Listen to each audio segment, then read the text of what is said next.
Is it recording now? One must not get one's knickers in a twist. I'm trying. These are the stories your granny never told. Clint Eastwood loved my apple pie. I was raising a cow and 50 sheep and 2 chickens. I slipped upon some spilled onions on the road and crashed my motorbike.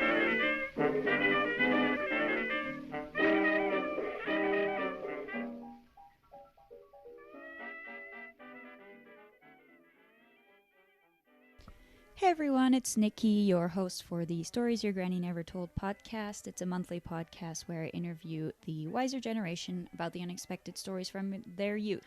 So this is once again a remote episode. I'm coming at you a little bit late this month because I had originally aimed to do a Black Lives Matter oriented episode, but we had a few technical difficulties and that episode got pushed to next month. And the episode from next month is now, so I did a little switcheroo. This episode is still really exciting. I interviewed Ann Oliverio, who is a 78-year-old great-grandma and businesswoman. Her granddaughter-in-law nominated her, so thank you, Manuela, for that. This is overall a really nice, positive, and lighthearted episode, which I think is a nice little distraction these days. So without any further ado, here's Ann Oliverio. So, please just introduce yourself. Okay, my name is Ann Oliverio. Can I ask you your age, even though it's a little rude? I'm 78 years old. Why don't you start from the beginning, where you're from and how your life was when you were younger?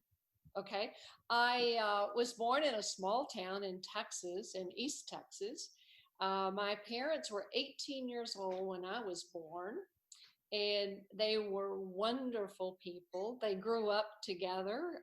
We probably all grew up together, actually. But my mom and dad were just incredible people. They got along very, very well. I don't recall ever having my parents argue. They were 17 when they got married, 18 when I was born. And they were married 62 years when my dad passed away. And my mom is still living at 96 years old. And she's actually in a retirement home, but she does quite well. So I grew up on a farm. In East Texas. I have two younger brothers. One is 5 years younger than me and one's 10 years younger than me. They're both still living. My dad raised cotton, and we were made to pick cotton when we were little, and I hated it. Yeah, it doesn't sound like the funnest child pastime. But it was a very loving home, and we had our chores. It was a great childhood. It was a little town, and I think you felt responsible to everyone in the town. Mm-hmm. If you did anything wrong, you knew that before you got home, your dad was going to know about it. And so did the rest of the town, right? Exactly. And that was without telephones, without computers, and without the internet. Just word to mouth and whispers. Mm-hmm. Yeah, I also grew up in a small town, so I know exactly how that works. It's a great way. You feel like everybody cares about you. Yeah, you have a community, for sure. You do. I left there when I graduated from high school at age 17. Mm-hmm. I went to Houston to live with my grandparents, and I worked full time and went to college at night. And what were you working as? I was working in an office for Folger Coffee Company, just as an office assistant. And then I went to the University of Houston at night. So I did that for a couple of years, and then I got married and to a childhood sweetheart. Oh. And then we lived on the campus of Texas A&M University because that's where he was in college. And of course, I gave up the rest of my college life at that time and worked on the campus to put him through college. And we had 2 children during the process. So that was, wasn't exactly planned, but we did have a son and then a daughter. And then he graduated from Texas A&M, and we moved to Houston and lived there. And I stayed home for the first year and a half with the children. And then I actually went back to work. Then we moved to the island of St. Croix in the Virgin Islands. He got a job there. So that was a big change for us coming from small town. Yeah, landlocked Texas to an island. It was. And so we were there 3.5 years. was a great place to live because the weather was warm and the kids could be outside all the time. Did you get some kind of culture shock when you were there? Yes, because but having come from a small town, I don't think it was as bad for me as maybe some of the other people. We were very well taken care of through the company we worked with. They provided housing, found housing for us, and That's we nice. met a lot of people from all over the world that had come there. So it was actually a wonderful experience. And after being there a couple of years, the minister of my church asked me if I would help with the kindergarten program that they were doing. And it was basically like a Head Start program. These were children coming from other islands who spoke French and Spanish, but the public school was going to be in English. So the purpose was to have these 3 and 4-year-olds learn English. Okay. And so I said, sure. And so he had a Volkswagen bus that he would go pick kids up. I had a Volkswagen car that I would pick kids up in. Nice. Nobody had to have seat belts or any of that stuff. We would just pile them in and bring them in and have class for these 20, 25 children every day. So with that, I learned that I enjoyed being with children and working with children. So after 3.5 years, we moved back to Houston. And all of this is following the company? No, we actually left that company and my husband got a job with another company in Houston. We were just ready to leave the island. Yeah, I can imagine living on an island. Once you've been around it, you're like, okay. Well, and the main thing was the children were now going into 1st grade and 2nd grade. Right. And we were concerned that they were not getting the education that they would need. And that was the main reason for leaving. So it was good. And at that time, I decided I would go see if I could substitute teach in the public schools. So I could be home with my children. I didn't have a degree at that time, but they let me do it anyway. Yeah, used to be a little bit easier to do stuff like that. Exactly. So with the substitute teaching, I realized that primarily these teachers were out because their babysitters were not available.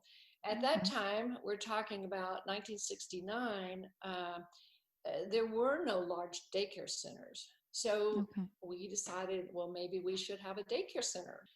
So it just wasn't a thing because women were expected to stay at home for the most part? Yes, there just was not public daycare. Yeah, I guess that becomes a conflict when most of the teachers are women, and then how do you fix that? Yeah, right. So with the money we'd saved from St. Croix, we bought a building and converted it to the state standards and opened the first daycare center. Oh, what was it called? Creative Care Children's Schools. And 50 years later, it's still in business and my 2 children run them. Wow, that's great. How did people, what did they say when you first opened it up? Were they really thankful? No, very thankful to have a place that they felt their children could be left and be taught at the same time, because we did develop a very strong preschool program for teaching the children. No, they were really happy.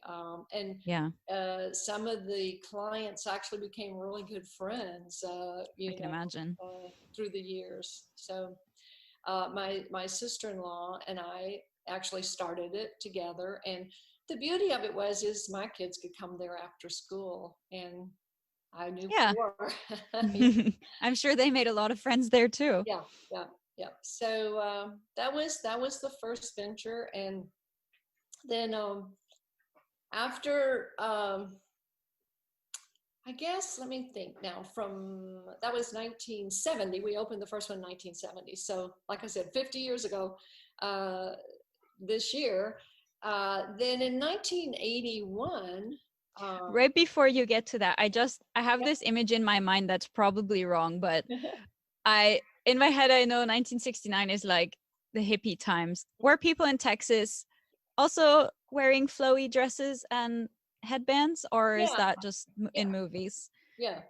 And I will tell you, one of the first children we got was a little girl who, her mother was not in the picture. The dad had custody of this little girl. She was 4 years old. Mhm. Her name was Cactus Flower. That's great. That's a Actually, good you'd idea. think that was a name from today because people are starting to get back into these crazy names. Yeah. Yeah, that one you won't forget. No, I still remember her. But yes, there was definitely a lot of that. I missed a lot of the hippie movement because I was living in St. Croix. Yeah, I'm sure it didn't get over to the It islands. didn't.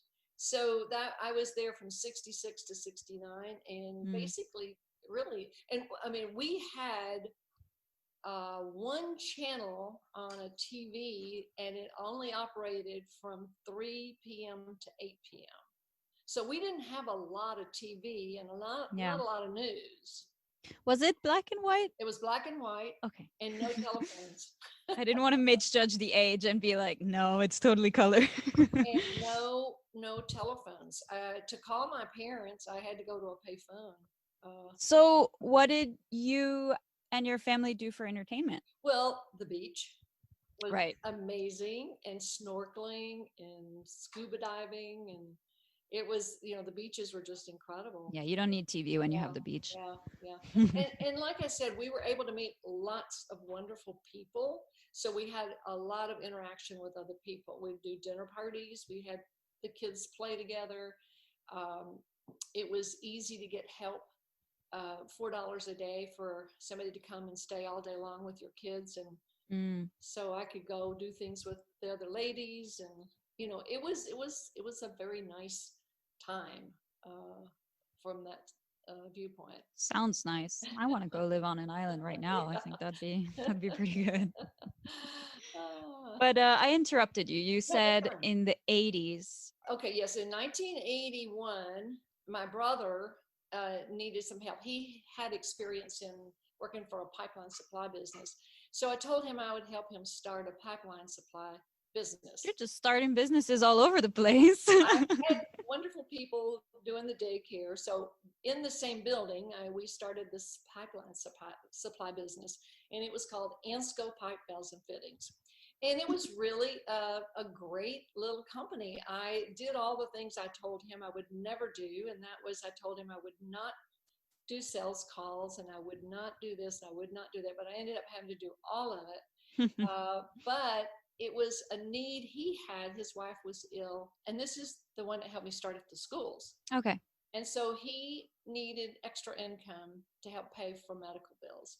And that was really the purpose of doing it. But it was just a real successful little company. And I ended up selling that in 1986. Okay.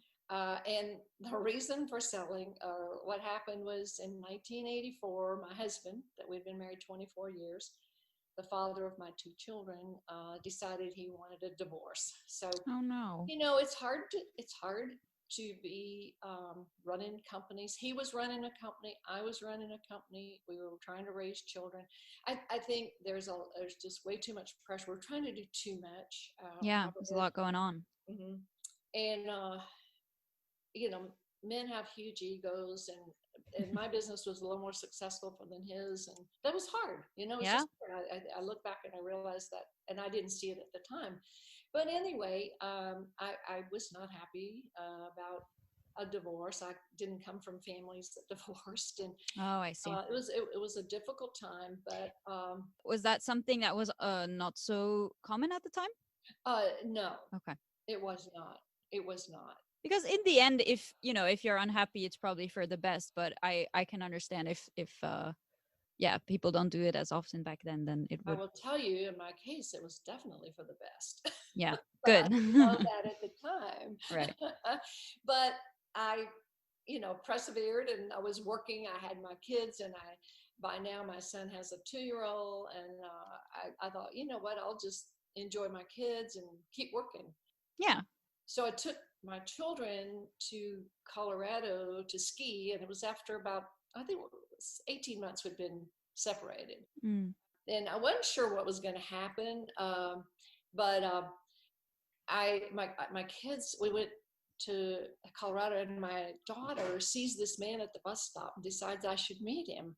And turns out he was an amazing human being, and we got married 2 years later. No way. We were married 23 years when he died No. 10 years ago. So That was an emotional roller coaster. yeah, but we had a wonderful life together. So therefore I sold the business.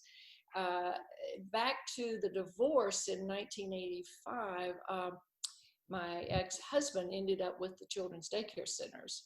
So, which is a blessing because I would have sold them and he kept them. And like I said, today our two children run them. And, Right. So life is interesting. You look back and at the time, you don't think it's the right thing, but it can be the right thing. And I had an amazing 23 years with my husband that I married. And he is the one, that Oliverio, and that I still use his name. Mm-hmm.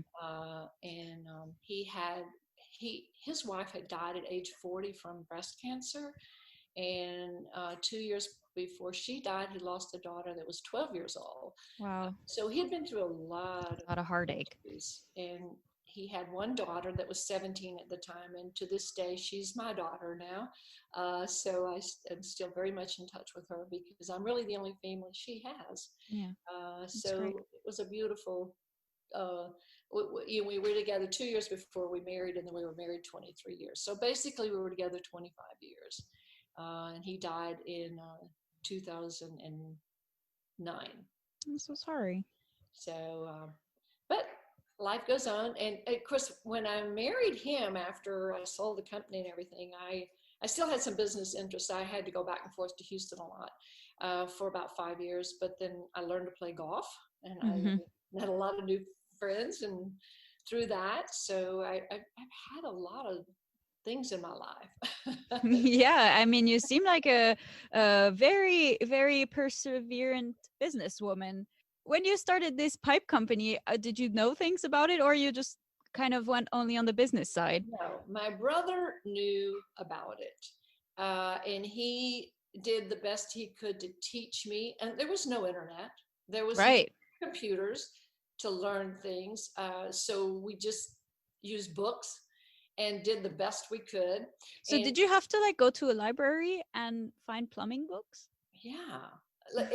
Pipe. What is pipe? What is a pipe? And then valves and fittings. But what happened was another brother was in Louisiana. He had he was in an offshore drilling rig accident, and so he was in a hospital in Louisiana.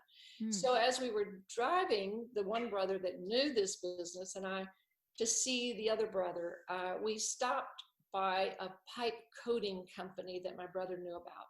He just wanted to say hello to the people. Well, they were having it was at Christmas time, and they were having a crawfish boil party. So in talking with them, we realized there was this product that the pipe, that this business needed.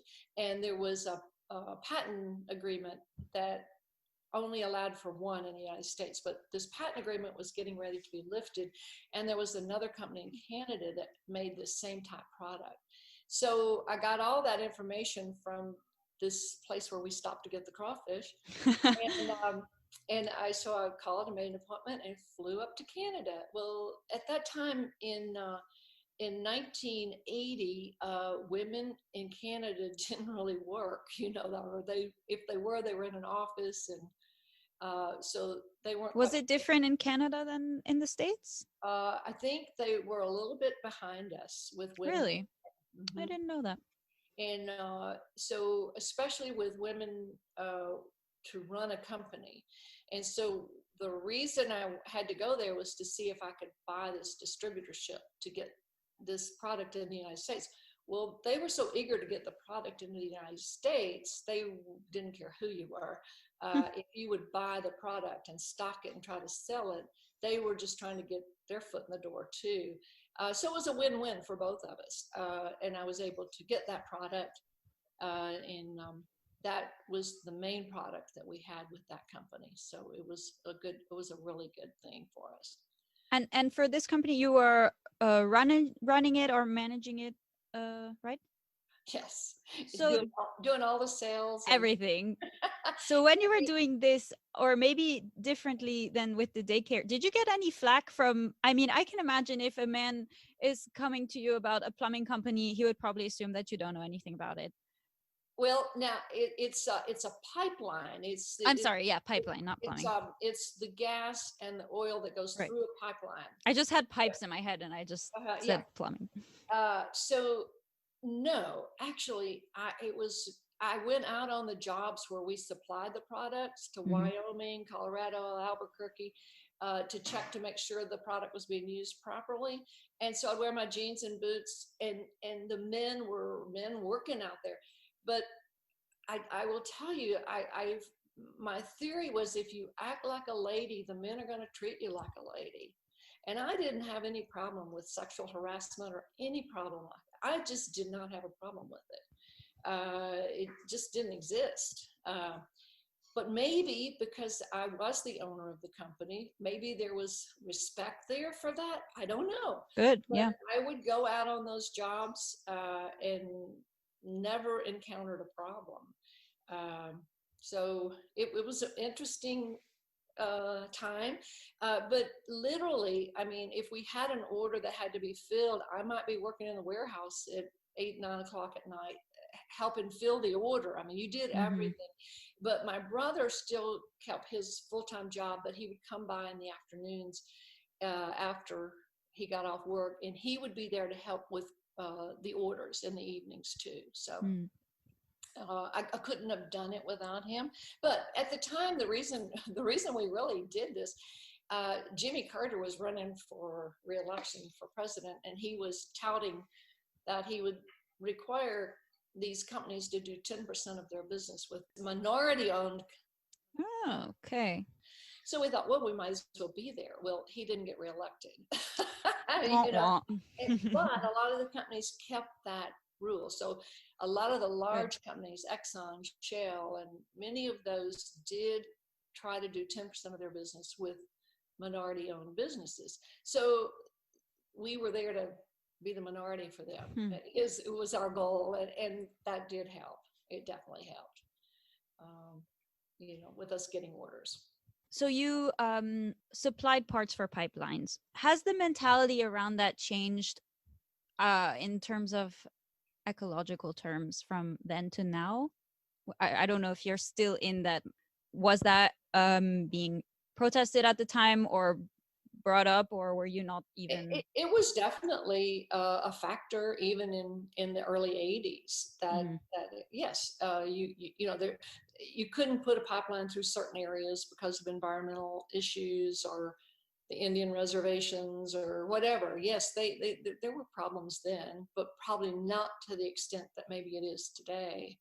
Yeah, I wanted to ask because I know there have been a lot of protests and things like that recently. Right.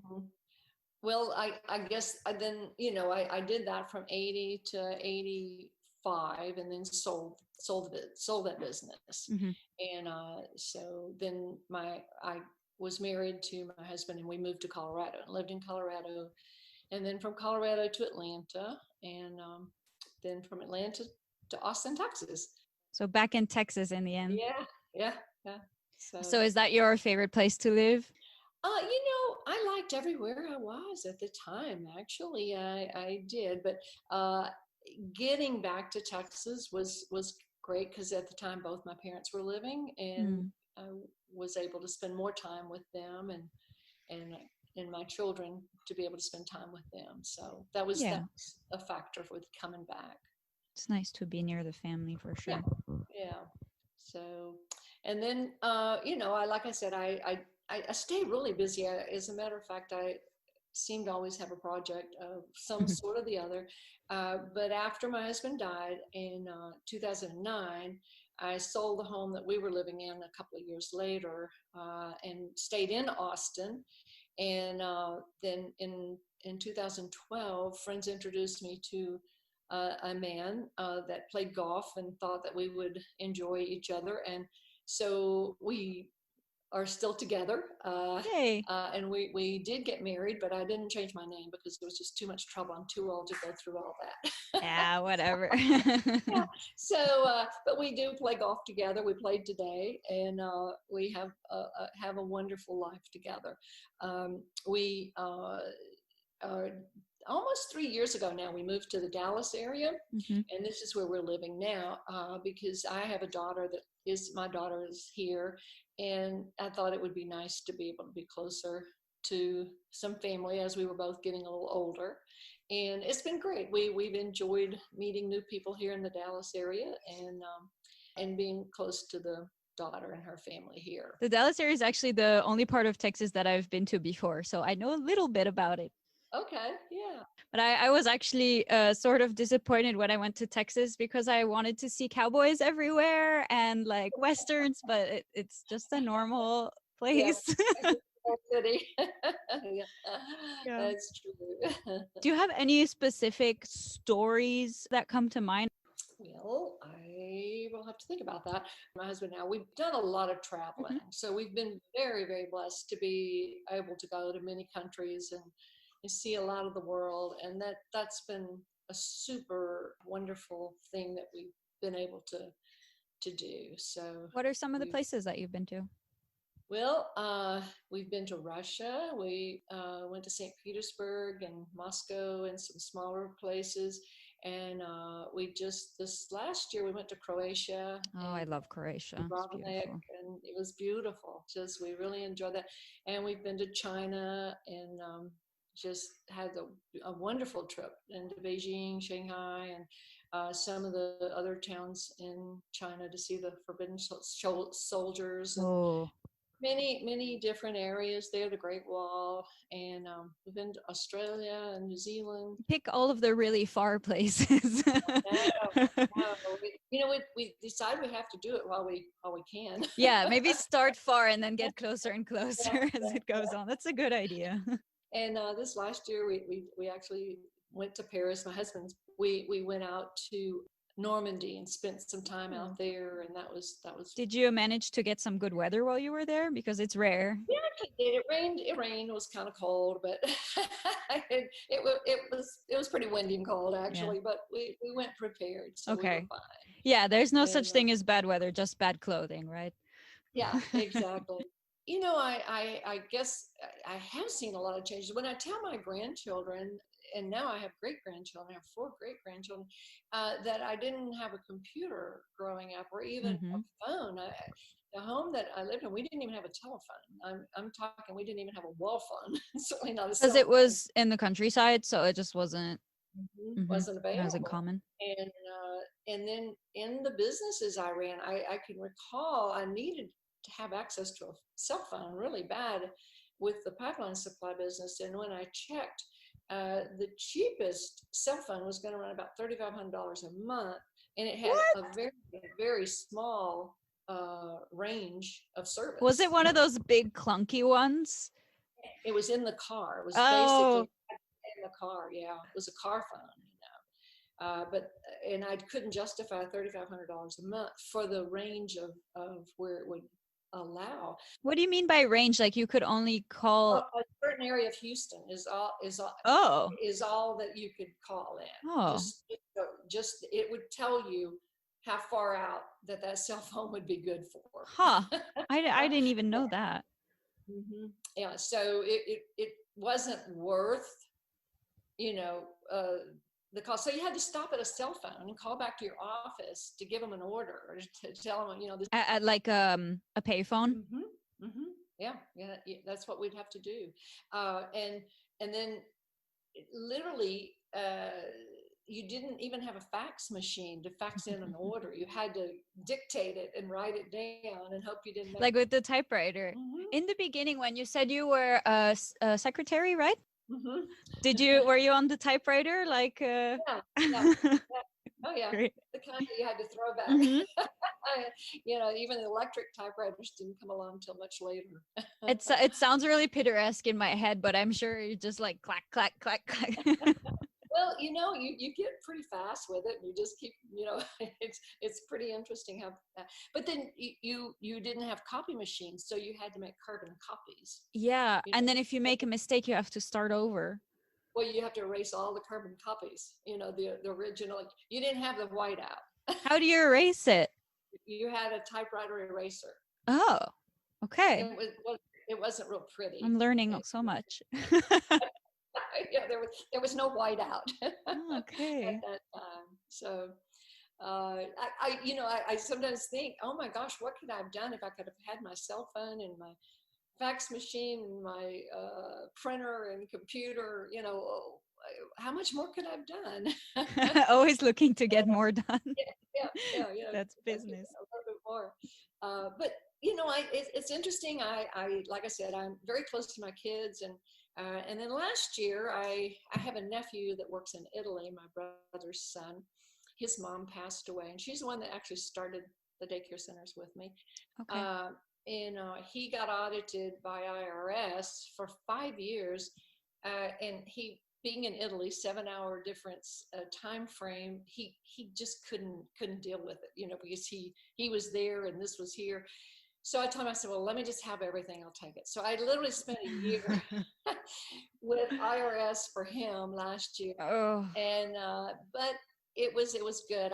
He could not have done it.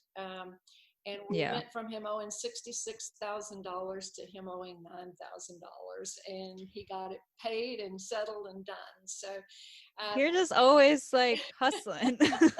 So that took my year last year, basically. You really have a knack for business. Did you always want to do that? You said you went to university. What was that for? I only went. I took typing, shorthand, and accounting at night. Okay. And then my husband, my children's father, his degree from Texas A&M was in accounting. So he actually taught me a lot, and I did all the books for the daycare center and like that.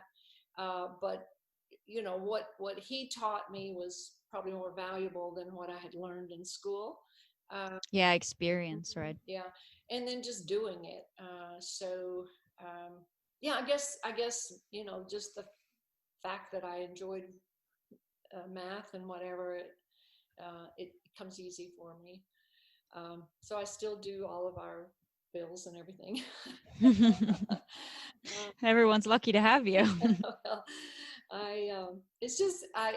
I just feel blessed. I'm very healthy, so I'm very, very thankful for that. Have been healthy my whole life. I just feel like you have to give back when you have that ability. You're very positive about all this. It's a great way of thinking. I'm in a great mood now. Well, thank you. I'm very thankful, and I think it's important that we realize that we are thankful and to try to stay positive. Yeah, I think so. Some questions that I usually ask everyone: what advice would you give to people from my generation? You can give us some wisdom. I think you guys worry too much about a lot of things. Probably. I think I see this with my grandchildren, my grown grandchildren raising their children. They think they need to entertain the children all the time. They think the children need to have an activity constantly. Instead of just sending them out in the backyard, letting them play, learn, eat some dirt, play on their own. I see that, and this is true of both of my grandchildren who have children. They're always entertaining them, and they're not firm with them. To the fact that my granddaughter right now is experiencing the fact that her almost 3-year-old's getting up during the night and come in their room. And I said, well, that all you have to do is talk very sternly and say, you're not allowed to do that, and don't allow him to do that. They don't do that. She said, well, we just can't do that. We can't be that firm with him. And I said, well, then he's going to come to your room at night. Yeah. You know what? He's running the show. You're not running the show, The kids are the stars. Yeah. So I see that. I think they need to be a little more parents instead of friends and try to entertain them. That would be one thing I would say. And then I just, career-wise, because my children are working, but my grandchildren are the ones more that been able to keep jobs during all this pandemic time working from home, which I think is just amazing. I think a lot of things will change. Another thing that you couldn't do back in the day Oh, very no, easily. you couldn't, because you didn't have this ability right here. Mhm. You know, you didn't have Zoom and FaceTime and whatever. You couldn't have done it. So I'm very thankful that you're technologically minded, by the way. This was very easy. thank you, thank you. I feel lucky to be able to try to keep up. Like I said, I call these grandkids, and if I have a question or problem, and they help me through. But it's just so much. I mean, there's just so much you can do, you know. Yeah. Now from home, and like, you know, I take care of all my mom's bills, and it's not that many, but you know, I do it all online. And how lucky are we that we can do these things? Yeah.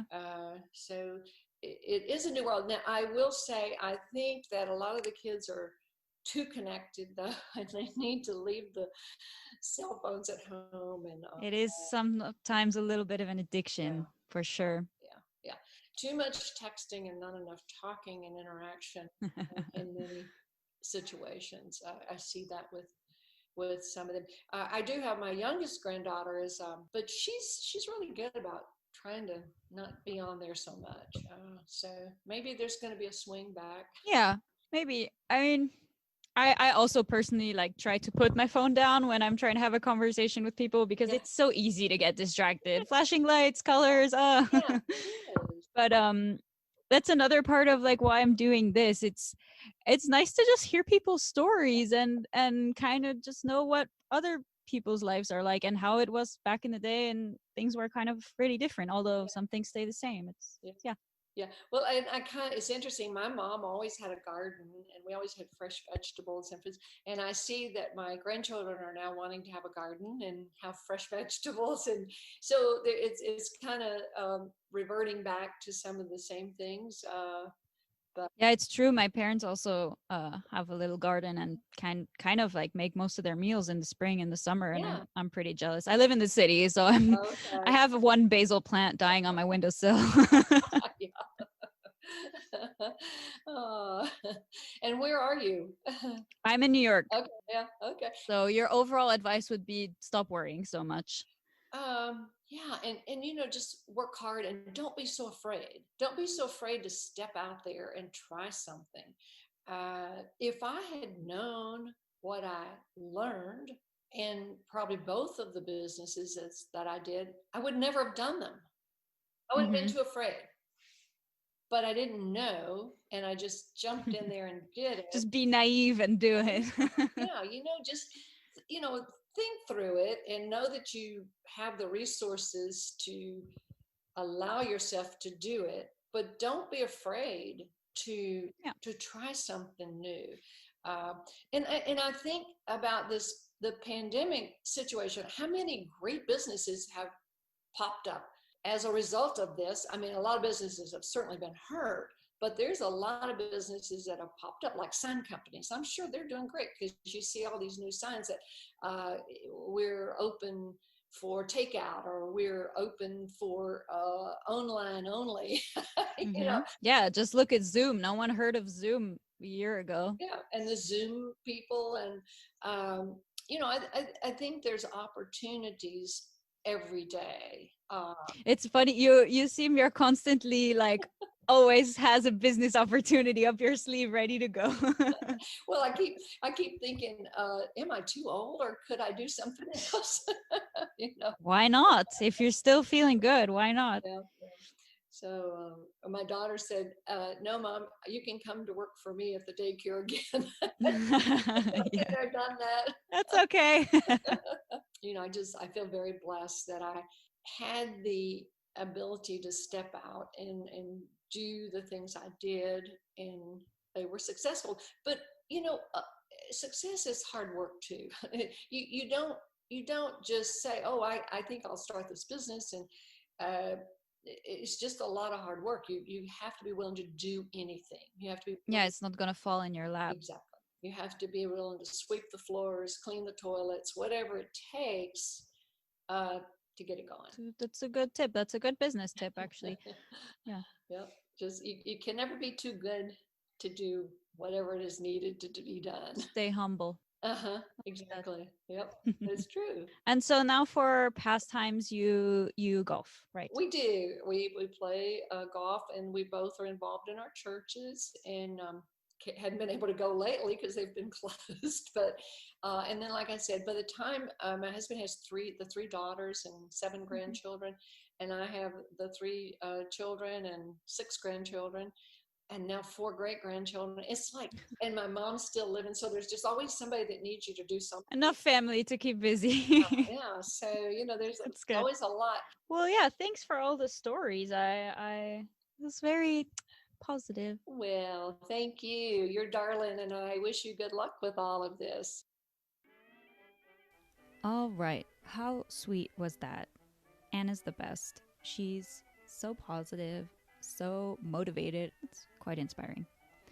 I hope you like that, and if you did, please leave a review on iTunes. It really helps get me up in the charts and get other people to see the podcast. Obviously, please share it to your friends and so on if you think they would enjoy it. If you have a grandma or grandpa or are a grandma and you want to be interviewed, feel free to write an email or contact us over social media. On all platforms, it's Stories Your Granny Never Told on Instagram, Facebook, Twitter, also .com and at gmail.com. The background music is The Maple Leaf Rag by the New Orleans Rhythm Kings. My granny tip this month is to stay safe and plant a garden and tend to your garden, whatever that means to you. It can be a dying basil plant on the windowsill of your dark New York apartment, or it can be, an app with a little plant in it. I don't know. I feel like plants help keep people sane. See you next month with another episode of Stories Your Granny Never Told. Bye.